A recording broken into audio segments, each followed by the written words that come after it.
This Halloween, I had the pleasure of attending the world premiere of Hayride to Hell, a soon-to-be Pennsylvania-made horror comedy classic, directed by Dan Lance and filmed just outside my home sweet home of Philadelphia. Hayride to Hell is about Sam, a small-town farmer who runs a seasonal, family-friendly, haunted hayride. Unfortunately, though, his generous nature and unwillingness to raise his prices over the years has him on the brink of losing a significant portion of his land. He's a friendly, generous old man with a big extended family and deep roots in the area. His family was first to settle in this area. He thinks he owns the whole goddamn place. But he's also stubborn in his principles, refusing to sell off the portion of his land that would help him pay off his loans and avoid selling the farm entirely. It's a reasonable solution, but Sam is not a man that can be reasoned with. Jesus, Sam's gone crazy. Yeah, no shit.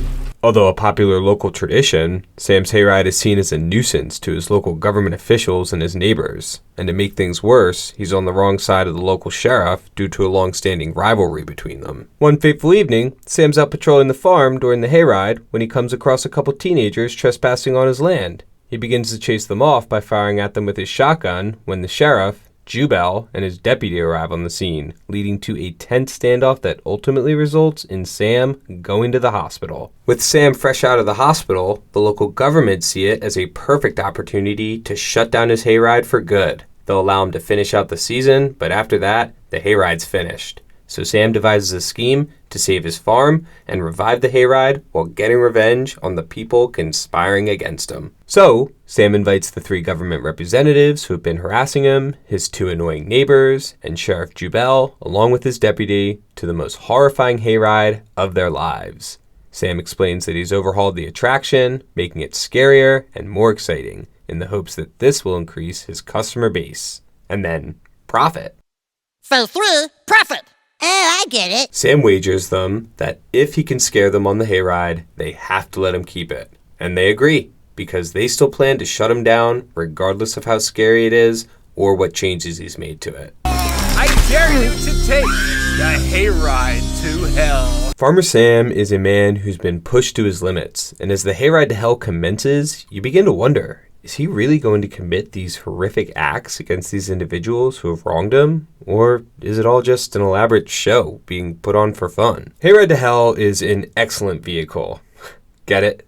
For transporting the characters into different, frightening scenarios. The large farm setting adds to your sense of isolation and disorientation as the characters go further along their hayride to hell, and the bodies start piling up, utilizing crossbows, drownings, fire, and my personal favorite, farming equipment for kills. But are they murders or accidents? Has Sam really devised a sinister hayride to dispose of his enemies? Or is it a well-intentioned, last-ditch effort to save his farm that has unfortunately begun to go horribly wrong? The movie is full of questions that keep you guessing throughout the story. Like, what's the deal with the sentient truck that Sam talks to? What does the amulet in the barn represent?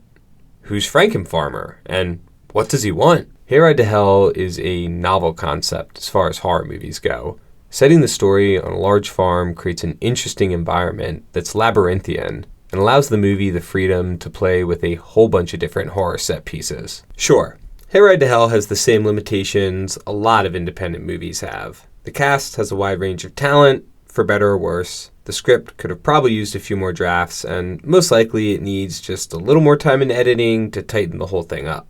But it's also got some standout performances, particularly Farmer Sam, played by Bill Moseley. He comes across as a genuinely lighthearted, fun-loving, and sweet old man, desperate to save his home. Belize here is a legend, and honestly, I just want a whole movie about this guy. He steals every scene he's in, and as far as I know, this is his first professional acting role. And Sam's neighbor, Dick, played by Jared Delaney, was great too.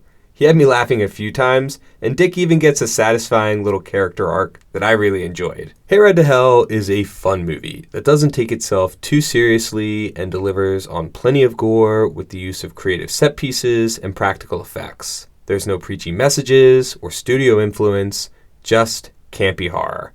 My hope is that this review can generate a little more curiosity for Hayride to Hell and help it find its way into the public, so that maybe one day you'll also get to experience this incredible film. So if you like independent horror movies, then Hayride to Hell is definitely one to check out.